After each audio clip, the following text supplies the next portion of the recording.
Segera download Quran Tadabbur, dia meraih tafsir kebaikan. dalam genggaman Contoh, Anda. Bulan Ramadan adalah bulan Al-Quran.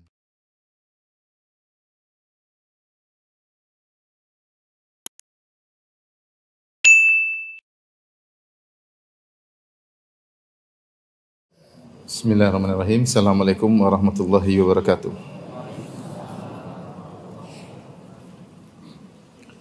Alhamdulillahi ala ihsani wa syukru lahu ala taufiqihi wa amtinani. Asyhadu an la ilaha illallah wahdahu la syarika lahu ta'ziman li sya'ni wa asyhadu anna Muhammadan abduhu wa rasuluhu da'ila ridwani.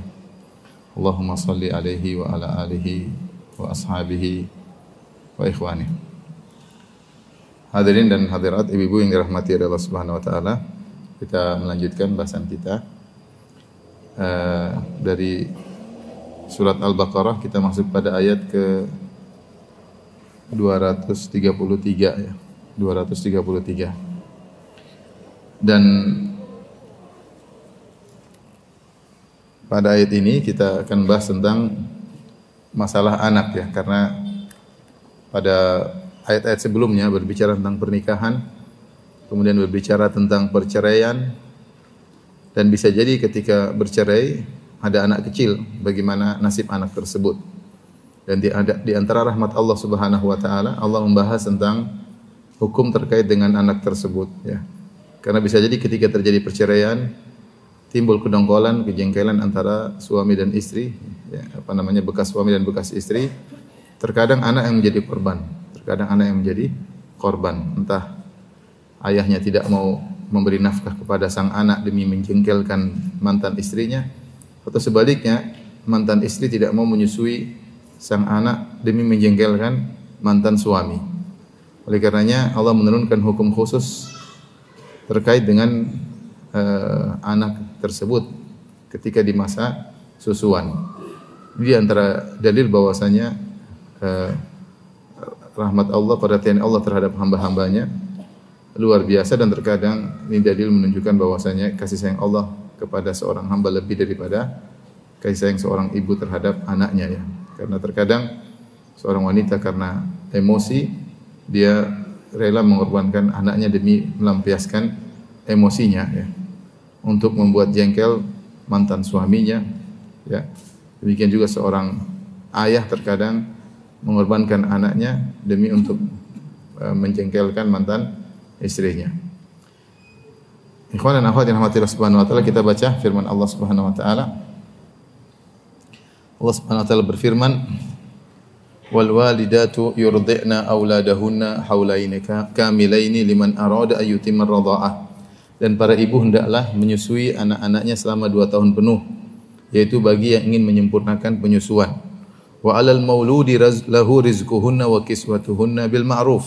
Dan bagi sang lelaki yaitu ayah, wajib bagi ayah untuk memberi makan dan pakaian kepada para ibu yang menyusui tersebut dengan cara yang ma'ruf. La tukallafu nafsun illa wus'aha. Maka seorang tidak dibebani di luar kemampuannya, hanya menurut kadar kemampuannya. La tudarra walidatun biwaladiha. Maka janganlah seorang ibu mendapatkan kemudaratan karena anaknya, wala mauludun lahu biwaladi, dan juga tidaklah seorang ayah mendapat kemudaratan karena anaknya. Wa alal warithi mithlu dzalik. Dan yang waris pun berkewajiban demikian. Fa in arada fisalan an taradin minhuma wa tashawurin fala junaha alaihima. Dan apabila keduanya ingin menyapih, yaitu menghentikan susuan kepada sang anak, dengan antaradin, yaitu dengan minhuma, keduanya ridha untuk menghentikan susuan kepada anak mereka berdua, wa tasyawurin, dan telah bermusyawarah di antara keduanya, fala junaha alaihima, maka tidak mengapa bagi mereka berdua untuk menghentikan susuan, tergantung maslahat sang anak. Wa in aradtum an tastardhi'u auladakum fala junaha alaikum idza sallamtum ma ataitum bil ma'ruf. Dan jika kalian ternyata ingin disusukan oleh anaknya, ingin disusukan oleh orang lain, maka tidak ada dosa bagi kalian apabila kalian memberi pembayaran yang patut ya. Wattaqullaha wa'lamu annallaha bima ta'maluna basir. Bertakwalah kepada Allah dan ketahuilah bahwasanya Allah Subhanahu wa taala Maha melihat apa yang kalian lakukan. Tapi ayat ini kita tadi sudah singgung, ini terkait dengan kemaslahatan anak. Allah berfirman, "Wal walidatu yurdi'na auladahunna." Para ibu-ibu menyusui anak-anak mereka. Ibu-ibu di sini bisa jadi ibu-ibu yang masih statusnya sebagai istri dari bapak sang anak, atau ibu-ibu di sini bisa jadi statusnya sudah dicerai oleh bapak sang anak. Mencakup kedua-duanya. Yurdi'na auladahunna, mereka menyusui anak-anak mereka. Di sini Allah datangkan dengan khabar, bukan perintah. Kata Allah, dan ibu-ibu menyusui anak-anak mereka. Allah tidak mengatakan hendaklah ibu-ibu menyusui anak-anak mereka, tapi Allah tidak mendatangkan dengan fi'il amr, dengan perintah hendaklah. Tapi Allah mengabarkan ibu-ibu menyusui apa? Anak-anaknya. Sebagian ulama mengatakan bahwasanya khabar itu lebih kuat daripada perintah, karena khabar adalah suatu keniscayaan. Jadi tidak perlu diperintahkan, harusnya sudah dikerjakan, ya. Bagaimana tidak dikerjakan? Uang itu adalah anak-anak kalian, wahai para ibu-ibu. Wal walidatu yurdi'na auladahunna haulaini kamilaini. Hendaknya mereka menyusui anak-anak mereka 2 tahun secara sempurna. Haul adalah setahun, yaitu setahun hijriyah. Haulain 2 tahun. Dan Allah tambah dengan kamilain, itu 2 tahun yang sempurna. Ya, 2 tahun yang sempurna. Karena kalau dibilang 2 tahun, nanti ada yang mengatakan yang penting 1 tahun lewat, 1 tahun 6 bulan, ya kan sudah 2 tahun, sudah tahun pertama, tahun kedua. Ya. Makanya supaya tidak disalah sangka, Allah menghilangkan kesalah sangka tersebut dengan mengatakan kamilaini. Mereka menyusui anak-anak mereka 2 tahun sempurna. Yaitu 2 tahun secara sempurna, tidak kurang sebulan pun. Liman arada ayyutimar radha'ah, bagi siapa, ya, ibu-ibu atau sang ibu atau sang ayah yang ingin menyempurnakan susuan. Ini dalil bahwasanya susuan yang sempurna adalah berapa tahun? 2 tahun. Oleh karenanya sebagian ulama berdalil kalau sudah lebih dari 2 tahun, maka susuan seorang wanita tidak bisa mengharamkan, ya. Sebagaimana dalam hadis Nabi sallallahu alaihi wasallam, yuhramu minar radha'ah ma yuhramu minan nasab, atau yuharrimu minar radha'ah ma yuharrimu minan nasab. Bahwasanya sebagaimana nasab bisa menimbulkan kemahraman, maka susuan juga bisa menimbulkan apa? Kemahraman. Hanya saja jumhur ulama berpendapat susuan yang bisa menimbulkan kemahraman, artinya seorang itu bisa menjadi anak susuan wanita yang menyusuinya jika anak tersebut usianya masih di bawah 2 tahun. Masih di bawah 2 tahun. Karena setelah 2 tahun, maka susuan tersebut sudah lewat dari kesempurnaan. Sempurnaan susuan 2 tahun. Itu yang mempengaruhi pengharaman atau maksudnya pemahraman atau tidak.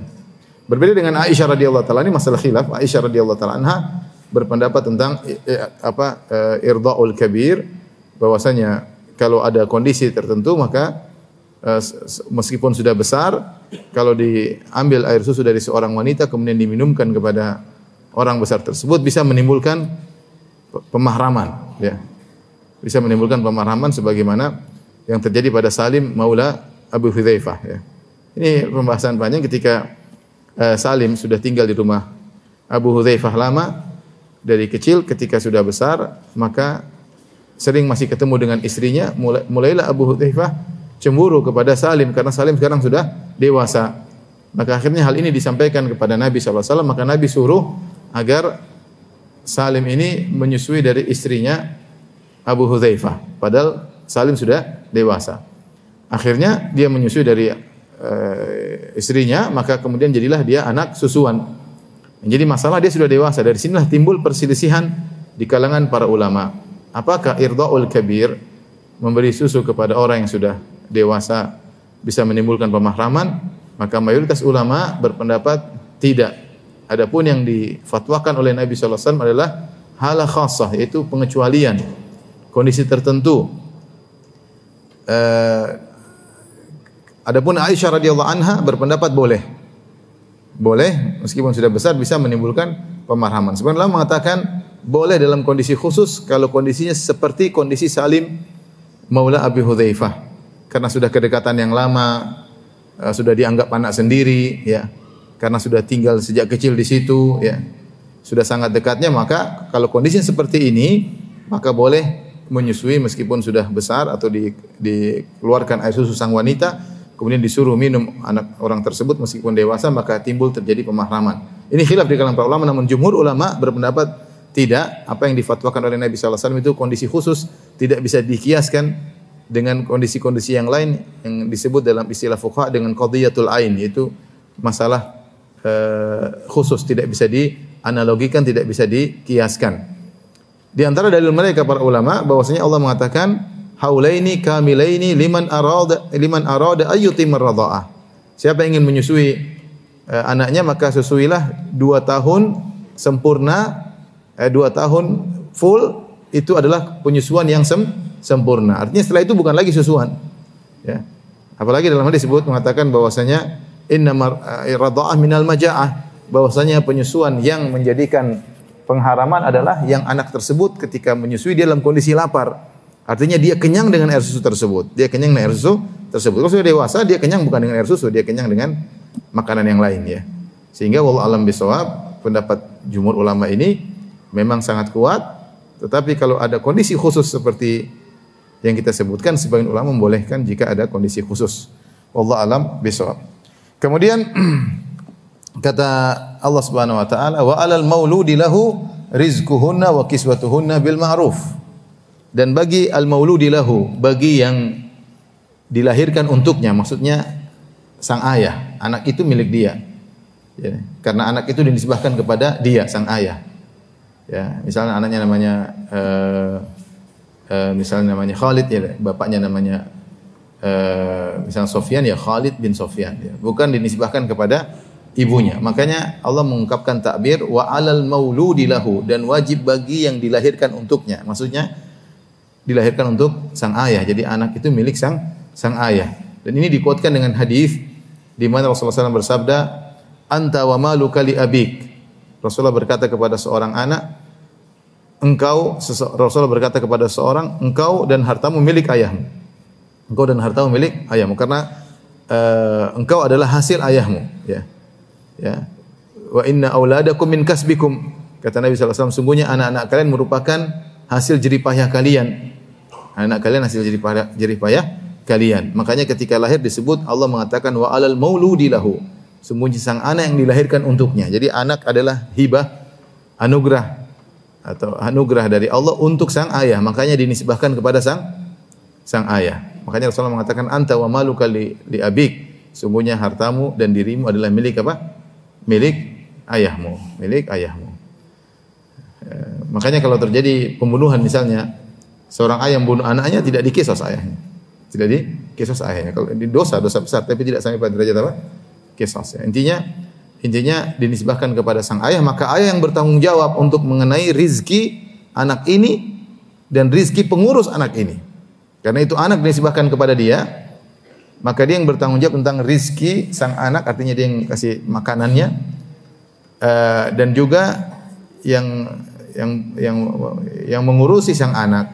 Makanya Allah berfirman, wa 'alal mauludi lahu rizquhunna wa kiswatuhunna bil ma'ruf.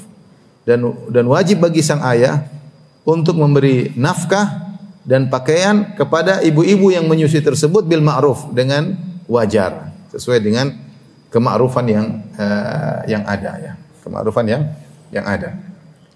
Bagaimana kebiasaan ibu-ibu di zaman tersebut ketika menyusui dapat upah berapa misalnya. Nah, di sini lihat ibu-ibu yang menyusui tadi kita sebutkan ada 2 kemungkinan. Bisa jadi ibu-ibu yang menyusui tersebut atau ibu yang menyusui anak yang tersebut bisa jadi masih status apa? Istrinya. Dan kemungkinan kedua, ibu yang menyusui anak tersebut, ibunya sang anak juga, tapi bukan lagi istrinya, sudah diceraikan. 2 kondisi. Kita tahu bahwasanya kalau istri sudah dicerai dan sudah keluar masa iddah, maka tidak wajib bagi suami untuk memberi nafkah kepadanya. Faham?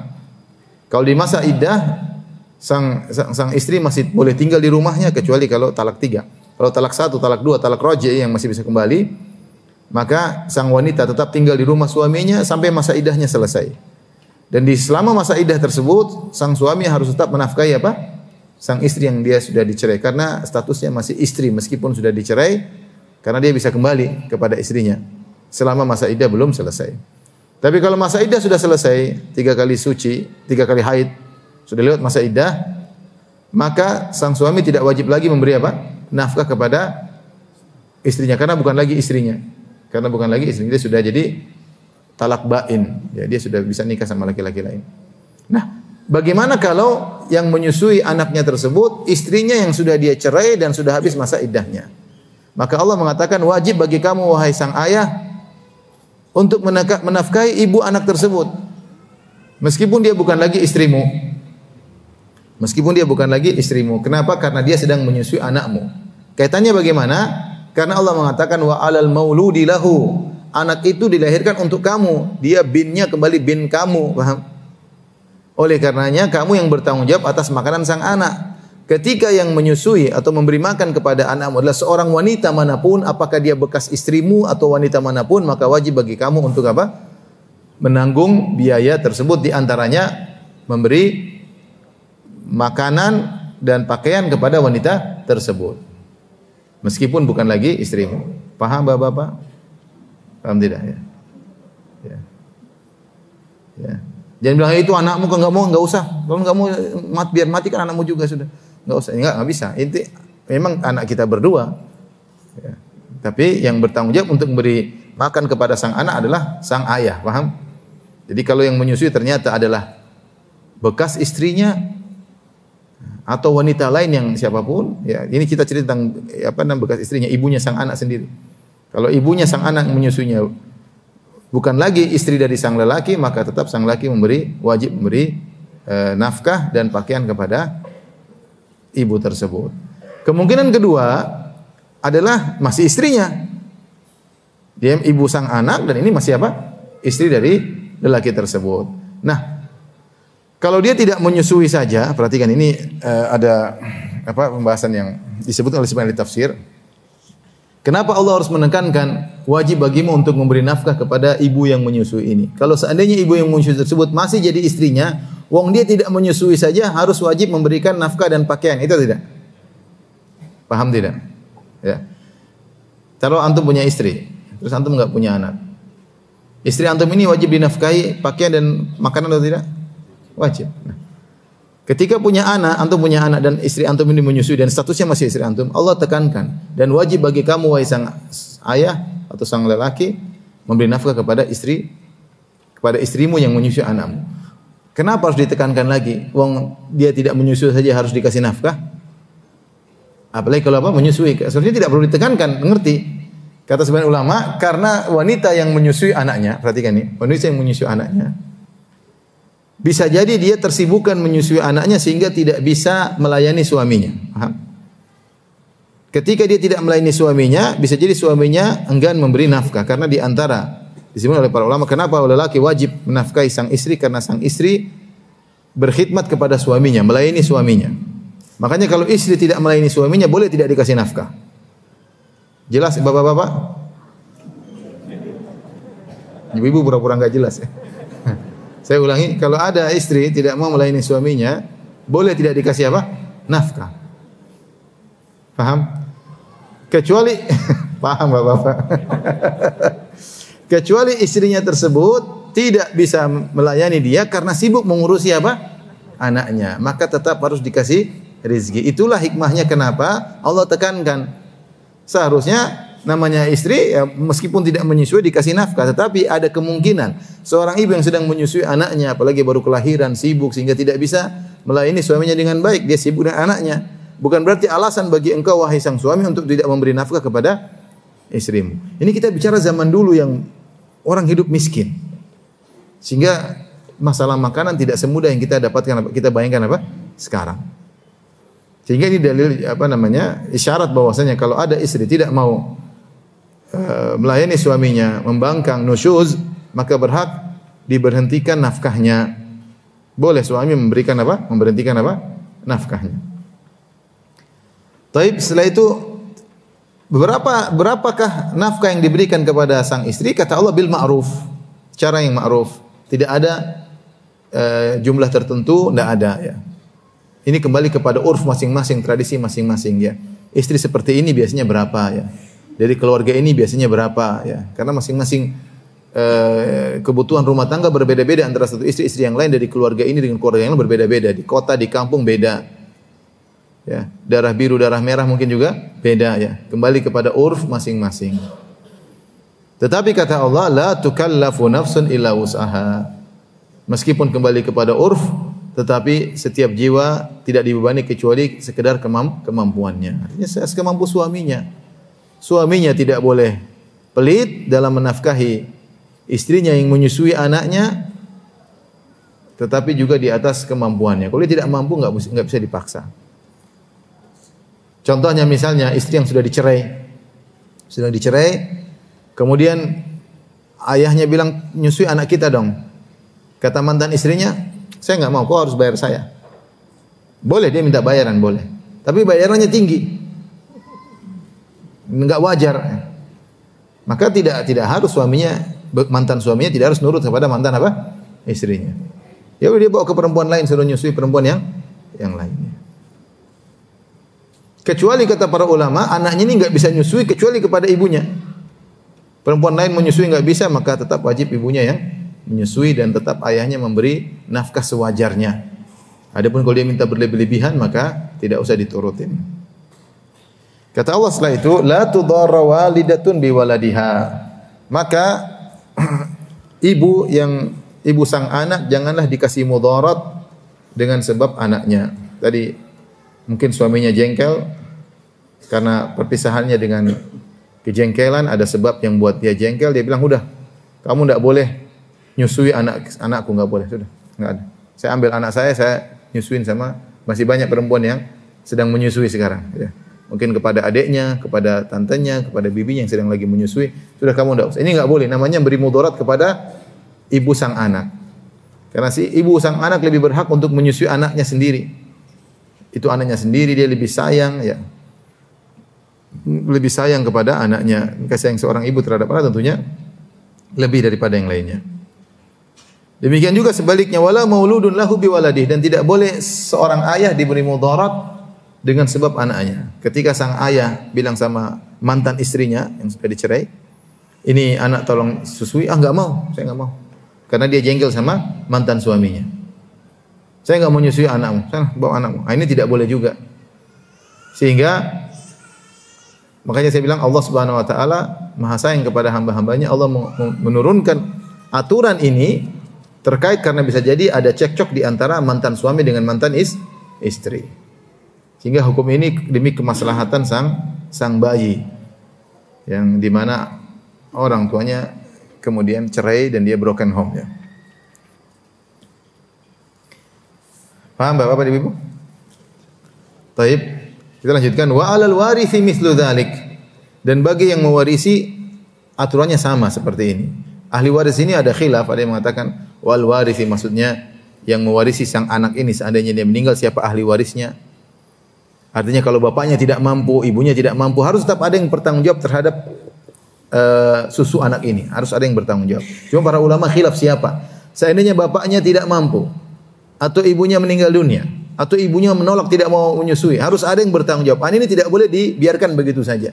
Harus ada yang bertanggung jawab. Ada yang mengatakan ahli waris sang anak, kalau anak ini meninggal siapa ahli warisnya, maka mereka yang bertanggung jawab. Ada yang mengatakan ahli waris ibunya, kalau ibunya meninggal siapa. Intinya harus ada kerabatnya yang bertanggung jawab untuk ngurusi anak ini. Tidak boleh dibiarkan begitu saja tanpa ada yang menyusuinya. Harus ada yang bertanggung jawab. Kalau ayahnya taruhlah meninggal atau ibunya tidak mampu, harus ada yang ngurusin anak ini, mencarikan ibu susuan untuk anak ini semaksimal mungkin. Kerabat-kerabatnya yang mampu harus mengurusi anak ini. Kemudian Allah berfirman, fa in arada fisalan an taradin minhuma. Kalau ternyata keduanya itu ayah dan ibu sang anak, entah ibunya masih dalam status istri atau bukan, ingin berhenti dari menyusui, berhentikan susuan kepada anaknya. Fisal yaitu memutuskan, fitam memutuskan susuan anak tersebut. Yang penting keduanya ridha. Wa tasyawurin, dan juga mereka sudah bermusyawarah. Dan ini antara hikmah yang Allah turunkan, Allah menyuruh meskipun kalian berdua sudah tidak punya hubungan suami istri, kan bermusyawarahlah demi kemaslahatan anak kalian berdua. Ya. Jangan ego-egoan, jangan jengkel-jengkelan. Ini demi kemaslahatan anak kalian berdua. Maka mau dilanjutkan susuan atau berhenti karena ada masalah tertentu, silakan dimusyawarahkan. Dan jika kalian berdua ridha. Kalau ternyata salah satunya tidak ridha, maka harus disusui lanjut. Misalnya ibu sang anak mengatakan sudah saya enggak menyusui lagi. Bapaknya bilang harus, maka ibunya tetap harus menyusui. Atau ibunya ingin menyusui, kata bapaknya enggak usah nyusui, sudah cukup. Maka tetap menyusui. Ya, tetap menyusui karena ini demi kemaslahatan sang anak. Kecuali kedua-duanya bersepakat, kayaknya sudah cukup. Kalau kita susuin terus kayaknya kondisi agak sulit atau bagaimana, dua-duanya sepakat untuk menghentikan susuan sebelum 2 tahun, maka tidak jadi masalah. Yang penting sepakat dan musyawarah di antara ayah dan ibunya sang anak.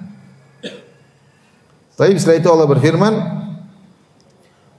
"Wa in aradtum an tastardi'u auladakum." Jika ternyata kalian bersepakat untuk menyusukan anak tersebut kepada bukan ibunya, kepada wanita lain.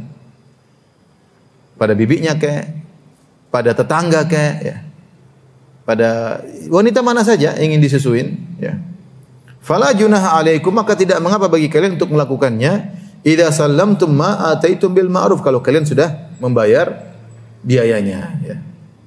Jadi di antara hak atau di antara kewajiban orang tua adalah menyusui sang anak. Kalau tidak bisa ibunya menyusui, maka disusukan kepada orang lain demi kesehatan sang anak, ya. Demi kesehatan sang anak. Allah wajibkan, Allah perhatikan masalah ini. Meskipun harus bayar biaya susuannya. Kecuali wanita tersebut ingin gratisan, ya enggak apa-apa. Tapi kalau dia minta upah itu wajar. Saya nyusuin tapi bayar. Ya udah dibayar. Ya, karena dia harus makan yang bergizi untuk bisa nyusui anak tersebut, ya. Kalau enggak dibayar makan apa dia? Nanti susunya keluarnya angin, bukan susu. Enggak ada isi, kalau enggak ada makanan enggak ada yang keluar. Ya. Maka dibayar, ya. Dibayar.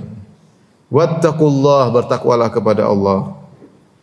Ngurusin anak bertakwa kepada Allah. Ini pelajaran bagi kita semuanya. Jangan anak menjadi korban kalau terjadi cekcok di antara suami dan istri atau terjadi perceraian. Maka tetap kita mengurusi anak sesuai dengan syar'i. Jika seorang lelaki tidak bisa bertahan dengan istrinya, kemudian terjadi perceraian, tetap anak punya aturan tersendiri, ya. Karena dia diberi pertanggungjawaban oleh Allah untuk mengurusi anak-anaknya. Anak-anaknya adalah amanah, ya. Anaknya adalah amanah. Makanya Allah mengatakan wattaqullah, bertakwalah kepada Allah. Dalam hukum yang tadi telah Allah sebutkan. Wa'lamu, dan ketahuilah annallaha bima ta'maluna basir. Sungguhnya Allah Maha melihat apa yang kalian lakukan. Sungguhnya Allah melihat apa yang kalian lakukan. Subhanallah, ini dalil bagaimana rahmat dan kasih sayang Allah sampai Allah mengurus detail tentang anak bayi, ya. Kalau ada kemungkinan begini, ada kemungkinan begini, ada kemungkinan begini, ada kemungkinan begini, turun hukumnya. Sehingga seorang dituntut untuk menjalankan hukum yang Allah turunkan tersebut, ya. Baik, kita lanjutkan ayat berikutnya. Ini model perpisahan dengan suami, model yang lainnya kalau suaminya meninggal dunia. Allah berfirman pada ayat 234, "Walladzina yutawaffawna minkum wa yadharuna azwajan yatarabbasna bi anfusihinna arba'ata ashhuri wa ashra." Kata Allah Subhanahu wa taala, dan orang-orang yang meninggal dunia di antara kalian, itu para suami atau para suami yang meninggal. Wa yatarabbasna walladzina tawaffawna minkum wa yadharuna azwajan, dan mereka meninggalkan istri-istri mereka. Jadi di wanita yang suaminya meninggal. Istri-istri yang ditinggal mati suaminya, para wanita yang ditinggal mati suami-suami mereka, yatarabbasna bi anfusihinna arba'ata ashhuri wa ashra. Maka mereka menunggu 4 bulan 10 hari. 4 bulan 10 hari. Masa iddahnya 4 bulan 10 hari. Fa idza balagana ajalahunna, jika telah sampai waktunya, yaitu telah habis masa iddahnya, fala junaha alaikum fima fa'alna fi anfusihinna bil ma'ruf, maka tidak mengapa bagi kalian wahai para wali untuk membiarkan para wanita tersebut setelah 4 bulan 10 hari untuk berbuat terhadap diri mereka apa yang patut mereka lakukan, yang biasa mereka lakukan. Nanti akan kita jelaskan maksudnya. Wallahu bima ta'maluna khabir, dan Allah Maha khabir, Maha mengetahui tentang apa yang kalian lakukan. Ayat ini disebut dengan pembahasan tentang iddat al-mutawaffa anha zawjuha. Masa iddah wanita yang meninggal suaminya. Kita sudah jelaskan beberapa masa iddah. Masa iddah wanita yang mengalami haid berapa lama? 3 kali haid. Masa iddah wanita yang sudah tidak haid lagi atau belum haid, misalnya dinikah sebelum gadis atau sudah menopause, masa iddahnya berapa lama? 3 bulan. Mirip-mirip 3 bulan dengan 3 kali apa? Haid, tapi bisa jadi berbeda, 3 bulan. Kemudian masa iddah wanita yang dinikahi belum diapa-apain, masa iddahnya berapa? Tidak ada masa iddahnya. Tidak ada masa iddahnya. Masa iddah wanita yang mengandung jika dia melahirkan. Wa ulatul ahmali ajaluhunna ayyadhana hamlahun. Wanita yang mengandung maka masa iddahnya kalau dia melahirkan apa? Anaknya. Masa iddah al-mutawaffa anha zawjuha, masa iddah wanita yang meninggal suaminya berapa bulan? 4 bulan 10 hari. Ya. Ini masa iddah. Allah berfirman, "Walladzina yatawaffawna minkum", dan orang-orang yang meninggal di antara kalian. Wa yadharuna azwajan, dan mereka meninggalkan azwaj. Azwaj jamak zauj. Dalam bahasa Arab zauj itu bisa maknanya suami, bisa maknanya istri. Jadi istri tidak mesti zaujah. Bisa juga zauj. Zauj bisa istri, bisa suami. Secara bahasa Arab. Wa yadharuna azwajan. Makanya di antara doa, Rabbana hablana min azwajina wa dzurriyyatina. Ya Allah, anugerahkan bagi kami dari istri-istri kami, azwajina, istri-istri kami. Bukan zaujatina, bukan zaujah kami, tapi azwajina. Jadi zauj bisa maknanya istri, bisa maknanya suami. Wa dzurriyyatina qurrata a'yun, dan dari anak keturunan kami yang saleh ya. Yang menyejukkan pandangan. Taib, wa yadharuna azwajan, dan lelaki-lelaki yang meninggal tersebut ternyata meninggalkan istri-istrinya masih hidup. Mereka sudah meninggal. Jadi ini tentang wanita yang suaminya meninggal. Apa yang dilakukan? Yatarabbasna bi anfusihinna arba'ata asyhuri wa asyra. Maka mereka menunggu 4 bulan 10 hari. 4 bulan Hijriah tentunya. 4 bulan Hijriah, 10 hari Hijriah ya. Taib, kenapa 4 bulan 10 hari? Apa yang wajib dilakukan oleh seorang wanita yang wafat suaminya ya? Maka kewajiban bagi mereka adalah iddah dan al-ihdad. Iddah dan al-ihdad. Iddah maksudnya masa menunggu. Al-ihdad yaitu al-ibtiad aniz zina ya. Yaitu menjauh dari hal yang bisa menghiasi dirinya. Selama 4 bulan 10 hari dia melakukan al-ihdad, yaitu semua hal yang dianggap sebagai perhiasan bagi wanita harus dia lepaskan.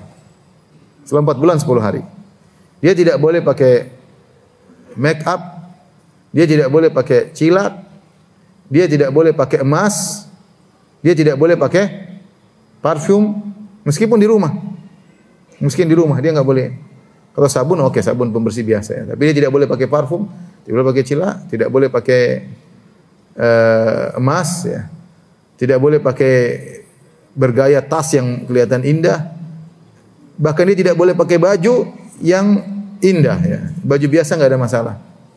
Semua hal yang merupakan perhiasan bagi wanita yang bisa membuat lelaki tertarik untuk melihatnya tidak boleh dia pakai. Dan dia berdiam di rumah suaminya.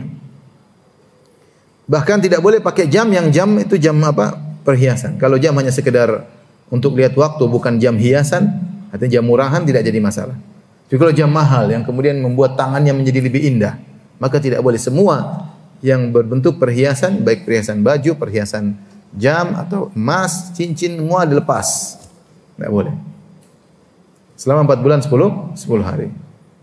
Dan dia harus tinggal di rumah suaminya. Tidak boleh pindah dari rumah suaminya kecuali darurat. Contohnya ternyata suaminya waktu masih hidup tidak punya rumah, hanya kontrakan. Kontraknya habis ya sudah, mau diapain lagi. Tapi kalau rumah suaminya, dia tidak boleh keluar dari rumah suaminya, harus tinggal di situ. Harus tinggal di situ. Itu di antaranya ya. Ya kecuali ada darurat seperti ternyata rumah tersebut tidak ada lelaki yang bersamanya yang tidak bisa memberikan pengurusin dia, tidak bisa membelikan makanan buat dia, maka dia boleh pindah ke rumah kerabat kalau memang darurat. Tapi kalau tidak darurat, dia harus tinggal di rumahnya tersebut. Perhatikan. Ya. 4 bulan 10 hari tidak boleh pakai perhiasan. 4 bulan 10 hari tidak boleh pergi dari rumah suaminya. Dan dia tidak boleh keluar-keluar dari rumah suaminya kecuali dalam kondisi mendesak. Dalam kondisi mendesak, maksudnya dia harus beli makan, enggak ada yang belikan dia makanan, ya dia boleh keluar. Dalam ada hajat, ada kebutuhan mendesak. Adapun jalan-jalan enggak boleh. Jalan-jalan enggak boleh. Lagi suaminya sudah meninggal, dia jalan-jalan enggak boleh. Ini semua disyariatkan 4 bulan 10 hari. Apa hikmahnya? Di antara hikmah yang disebut oleh para ulama untuk betapa agungnya hak suami. Betapa agungnya apa hak suami. Sampai suaminya sudah meninggal, dia harus demikian selama 4 bulan 10 hari. Oleh karena ini harus diperhatikan oleh para ibu-ibu, ya. Bagaimana hak suami adalah hak yang paling besar, lebih daripada hak kedua orang tua. Sampai kalau suami meninggal harus seperti itu, 4 bulan 10 hari tidak boleh berhias di rumah dan tidak boleh keluar-keluar kecuali dalam kondisi mendesak atau kebutuhan, ya.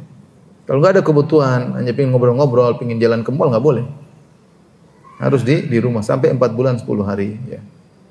Tentunya setiap hukum syar'i ada hikmahnya. Bahkan Allah Subhanahu wa taala dalam setiap hukumnya pasti ada hikmahnya. Ada yang kita ketahui, ada yang tidak kita ketahui. Dan hukum-hukum Allah ada namanya hukum qadariyah, ada hukum syar'iyah. Hukum qadariyah maksudnya seperti aturan-aturan alam, ada siang dan malam, ada terbit matahari, terbenam matahari. Ini semua ada hikmahnya. Seperti Allah menjadikan siang dan malam, ja'alna al-laila libasa wa ja'alna an-nahara ma'asha. Kami jadikan malam sebagai pakaian, maksudnya buat tidur, istirahat. Kemudian wa ja'alna an-nahara ma'asha, kami jadikan siang sebagai terang untuk bisa mencari apa? Dalam kehidupan mencari nafkah. Di antara Allah sebutkan hikmah seperti Allah mengatakan terbitnya matahari, kemudian perubahan-perubahan siang dan malam, lita'lamu adada sinina wal hisab, agar kalian bisa menghisab, menghitung, ada bulan, ada hari, ada bulan, ada tahun. Ini semua ada hikmahnya sehingga terbit matahari, terbenamnya matahari selalu konstan, tidak berubah aturannya. Sehingga kalian bisa menghitung hari, menghitung bulan dan menghitung apa? Tahun, dan itu demi kemaslahatan. Ini contoh hikmah-hikmah terkait dengan aturan-aturan kauniyah. Dan aturan-aturan syariah, hukum-hukum syar'i, semua pasti ada hikmahnya. Kita tahu atau kita tidak tahu. Ada yang Allah kasih tahu seperti Allah mengharamkan khamar, mengharamkan judi, karena khamar dan judi itu bisa membuat orang lupa, menghalangi orang dari salat, bisa menimbulkan pertengkaran di antara mereka. Khamar bisa menutup otak. Contoh, ini Allah menjelaskan kenapa haram gini, karena begini, kenapa wajib begini, kenapa wajib gini, kenapa. Ada hikmah-hikmah yang kita ketahui. Ada hikmah-hikmah yang kita tidak ketahui, Allah tidak pernah jelaskan, Nabi SAW tidak pernah jelaskan. Contohnya seperti kenapa solat fardu 4 rakaat, kenapa solat subuh 2 rakaat, kenapa solat maghrib 3 rakaat, kenapa jumlah-jumlahnya kita enggak tahu. Dan kita tidak perlu cari tahu. Kenapa? Karena kita enggak tahu, kita hanya menduga-duga. Allah tidak pernah menjelaskan, Nabi SAW juga tidak pernah menjelaskan. Tapi pasti ada hikmahnya. Pasti ada hikmahnya. Minimal hikmahnya adalah agar kita tunduk kepada perintah Allah Subhanahu wa taala. Kita benarkah kita ini ciptaan Allah yang tunduk kepada perintah Sang Pencipta? Tapi pasti ada hikmah dan itu kembali kepada kita, Hikmah tersebut kembali kepada kita. Dan semua hukum syar'i seperti itu. Ada hukum nikah, ada hikmahnya, cerai ada hikmahnya, iddah ada hikmahnya. Termasuk iddah dan al-ihdad juga ada hikmahnya. Ketika seorang wanita suaminya meninggal, dia harus tunggu 4 bulan 10 hari. Apa hikmahnya? Maka tidak pernah Rasulullah SAW menjelaskan secara detail, namun para ulama mulai menyebutkan. Ada yang mengatakan hikmahnya, ini banyak disebut oleh para ulama, hikmahnya agar seorang ketika suaminya meninggal, dia cek dulu apakah dia ada kehamilan atau tidak. Untuk memastikan ada kehamilannya, maka butuh 4 bulan, karena 4 bulan ruh baru ditiup. Kenapa tambah 10 hari? Untuk memastikan kehati-hatian. Ini pendapat sebagian salaf.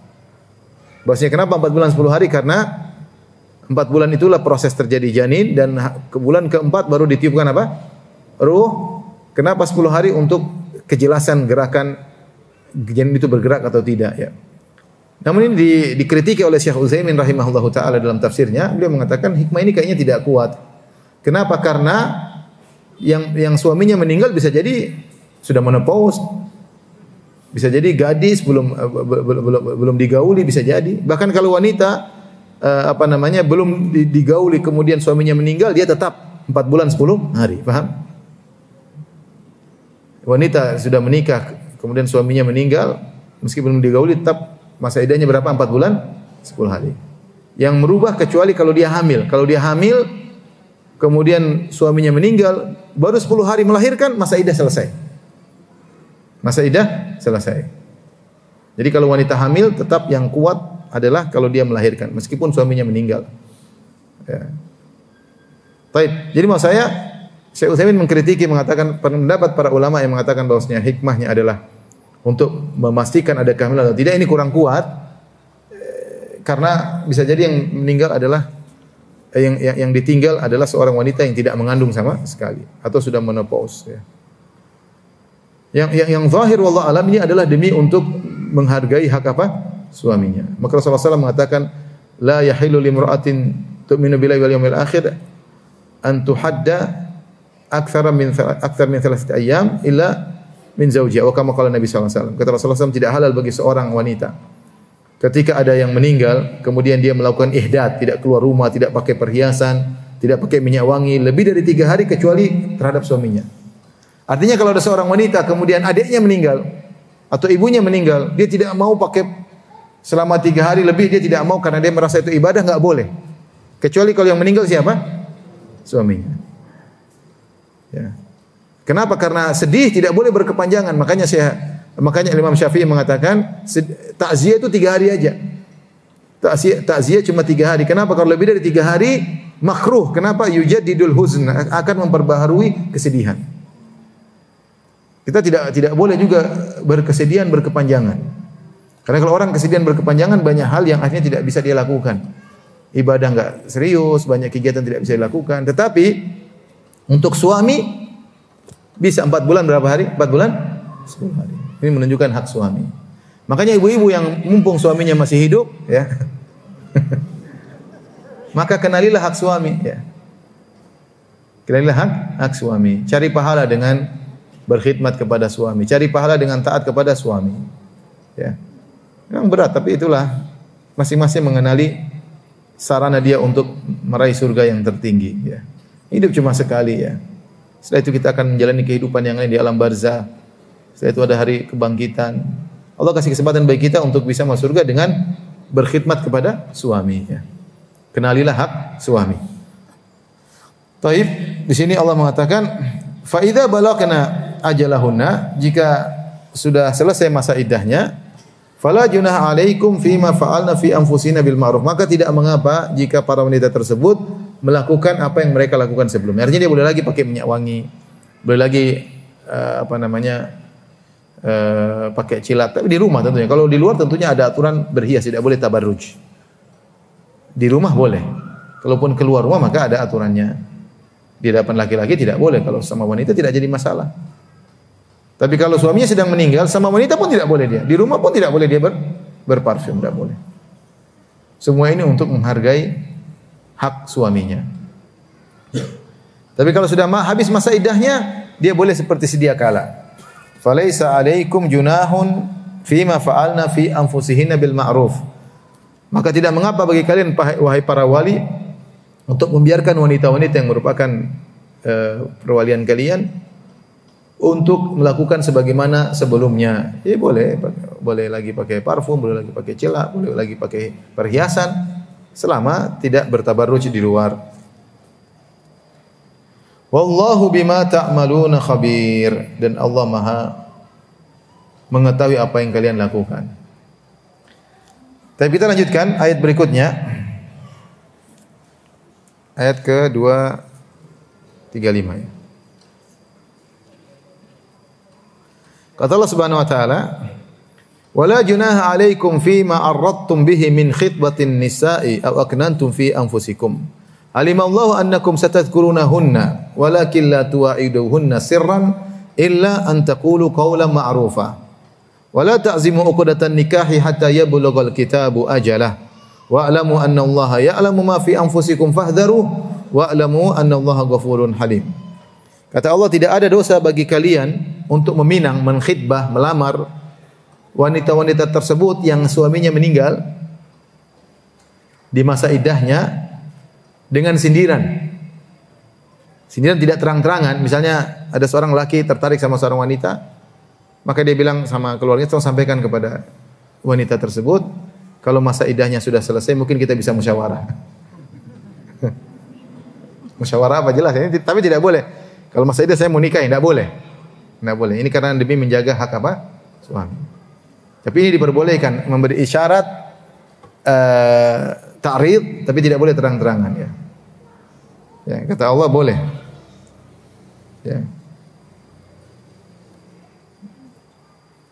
Kalau zaman dahulu hampir tidak ada janda yang pengangguran, hampir enggak ada. Zaman dulu, zaman sekarang ya berubah semuanya. Zaman dulu kalau ada sahabat yang meninggal istrinya habis masa langsung dinikahi oleh sahabat yang lain. Tidak ada dibiarin terluntang-luntang seperti itu ya.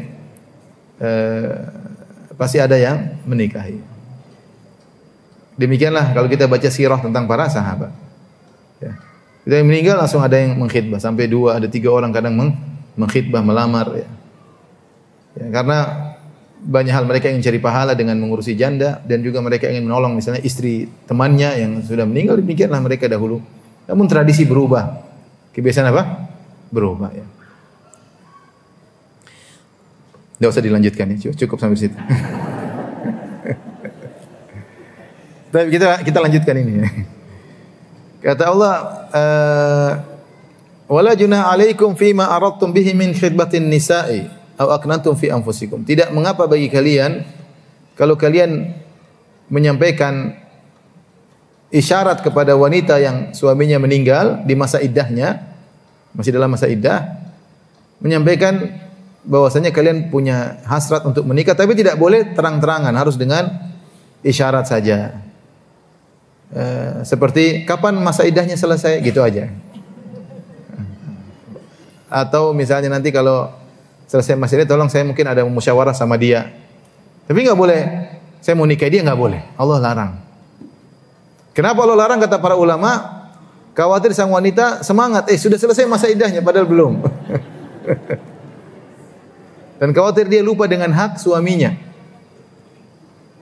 Sehingga tidak boleh terang-terang, hanya sekedar isyarat, saya mau bicara setelah ini. Kita bicara apa kan enggak tahu juga ya. Tapi isyarat boleh.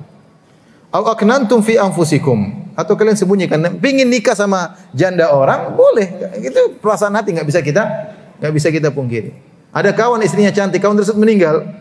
Kepingin ya, terus mau disembunyikan. Istri tanya, "Kamu kepingin enggak?" Enggak. Tapi hati kan kita enggak bisa, Allah Maha tahu. Seorang ingin atau tidak ya, dengan berbagai macam niatnya, misalnya ya. Maka ini tidak dosa kalau ada timbul dalam diri ingin menikahi janda teman yang sudah meninggal atau janda siapapun. Kata Allah, au aknantum fi anfusikum, tidak jadi masalah, itu bukan suatu dosa. Ya, saya ingin nikahi dia. Tapi kalau kamu ngomong dosa. Tapi kalau terbetik dalam hatimu saja, maka tidak mengapa, tidak sampai dosa. Paham Bapak-bapak?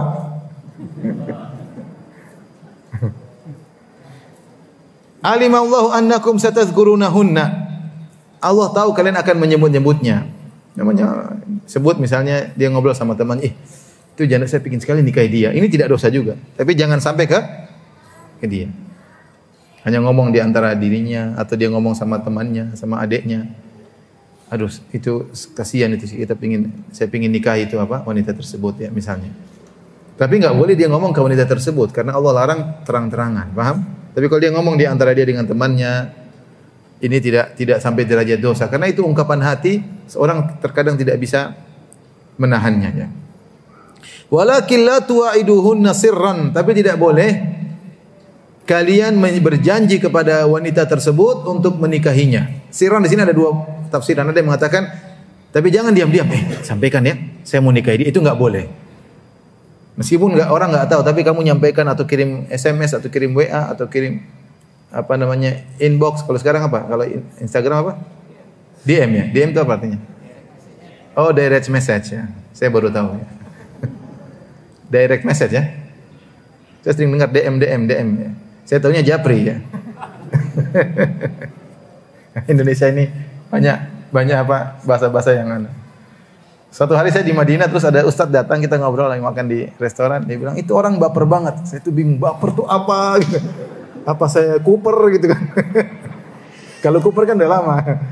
Ini baper tuh apa? Saya sampai mikir lama itu, baper tuh apa ya? Jadi begitu dia ngomong baper, hilang kayaknya pembahasannya nggak nyambung. Itu orang baper banget. Sekarang banyak orang baper, saya bingung baper tuh apa. Belakangan saya baru ngerti ternyata singkatan bawa apa? Perasaan. Terus ada lagi istilah LDR. LDR itu apa? Itu saya sering dengar tapi saya nggak tahu singkatan apa. Long distance relationship. Wes keren. Intinya WA-WA-an. Apa ini istilah? Tapi yang kalau saya ingat nanti baper, saya bingung. Baper tuh ini Ustadz ngomong baper melulu, ini apa ini? Saya mau nanya nggak enak. Baper tuh apa kan nggak enak kan? Diam aja lah, apa ini cari tahu belakangan lah. Ternyata baper artinya bawa perasaan. Akhirnya sekarang saya beli kopi baper ya.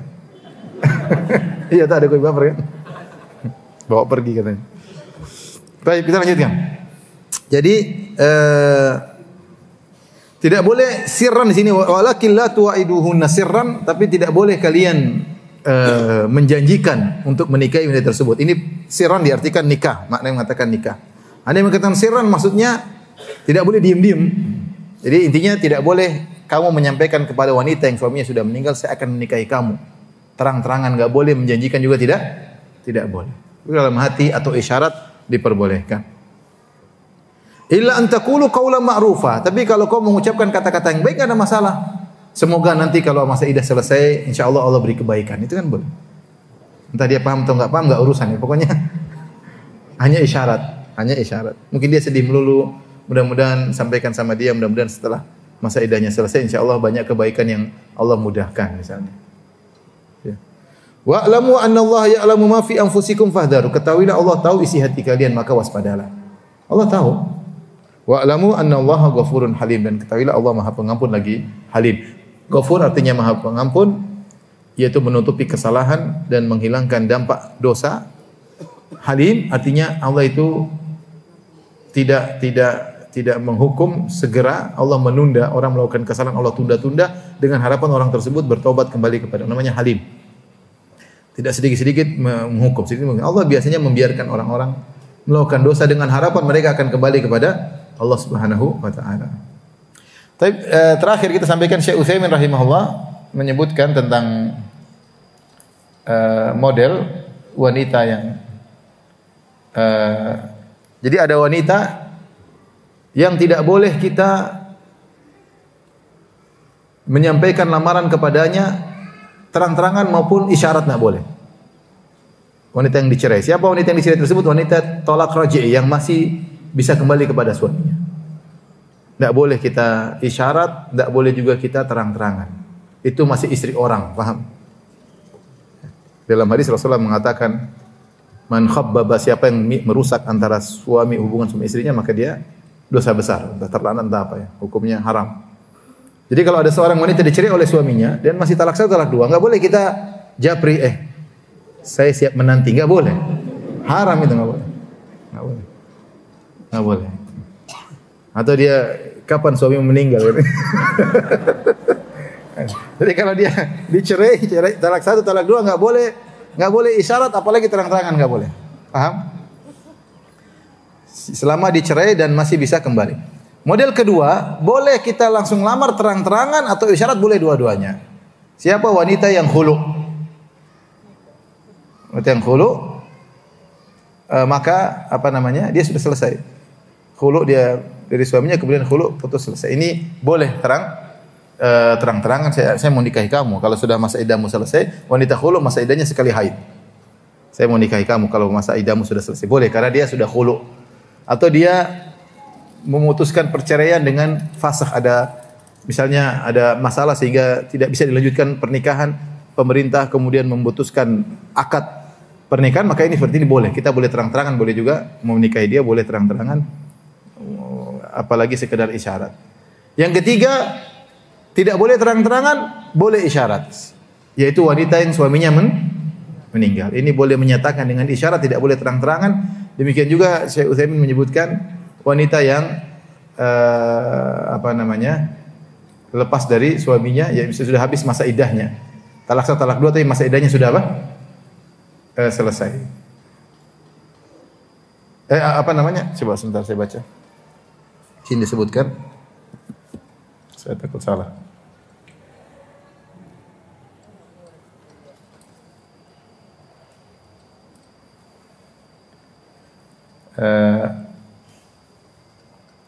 Allati tahillu tasrihan wa ta'ridan hiyal ba'in min zawjiha bi ghairi thalath. Ya, wanita yang lepas dari suaminya tapi bukan talak. Ini boleh. Allati tahillu tasrihan yang boleh sekedar menyampaikan secara isyarat namun tidak boleh terang-terangan, yaitu wanita ya tadi yang suaminya meninggal ya. Dan juga wanita kullu mubanah li ghairi zaujiha, atau semua wanita yang sudah habis masa iddahnya atau suami yang sudah selesai talak 3, ini boleh terang-terangan karena dia tidak akan kembali lagi kepada apa? Suaminya. Paham ya? Jadi kita ulangi, ada 3, wanita yang talak raj'i, talak 1, talak 2 selama dalam masa iddah tidak boleh kita beri baik isyarat apalagi terang-terangan. Yang boleh kita terang-terangan adalah wanita yang khulu atau akad nikah diputuskan ya, atau yang pisah dari suaminya dan tidak akan lagi kembali kepada suaminya. Seperti talak 3 dan masa iddah sudah, talak 3 atau talak 1, talak 2 masa iddah sudah selesai, maka boleh. Yang boleh isyarat tidak boleh terang-terangan itu apa? Yang suaminya meninggal. Ya, kemudian yang talak 3 tapi masa iddahnya belum selesai. Talak 3 tapi masa iddahnya belum selesai. Tapi demikian saja. Wabillahi taufiq wal hidayah. Assalamualaikum warahmatullahi wabarakatuh.